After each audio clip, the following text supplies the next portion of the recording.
على أحر من الجمر ينتظر عشاق الساحرة المستديرة في كل مكان انطلاقة بطولة كأس العالم قطر 2022، وتتوجه أعين عشاق الساحرة المستديرة إلى المباراة الافتتاحية التي ستجمع بين صاحب الأرض المنتخب القطري ومنتخب الإكوادور، والتي بعدها تنطلق مواجهات ومباريات مونديال قطر. يشارك في البطولة 32 منتخب من حول العالم، ويتواصل مونديال قطر لمدة 28 يوم.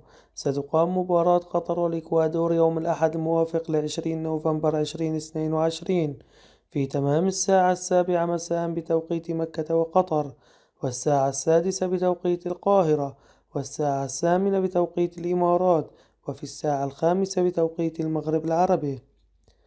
وستقام المباراة على استاد البيت، وهذه المرة الأولى التي يقام فيها كأس العالم في دولة عربية منذ انطلاقه، فيما سيتولى نقل المباراة قناة بي إن سبورت ماكس وبي إن سبورت المفتوحة الأولى. تاريخ اللقاءات بين قطر والإكوادور: هذه المرة الأولى رسميا التي يلتقي فيها المنتخب القطري مع منتخب الإكوادور، لكن سبق لهما أن تقابلا وديا عام 2018، وانتهت المباراة لصالح المنتخب القطري بنتيجة 4 أهداف مقابل 3. كل التوفيق للمنتخب القطري في المباراة، ونتمنى التوفيق أيضا لكل المنتخبات العربية المشاركة. إذا أعجبك الفيديو اضغط لايك واشترك في القناة وفعل جرس الإشعارات ليصلك جديدنا.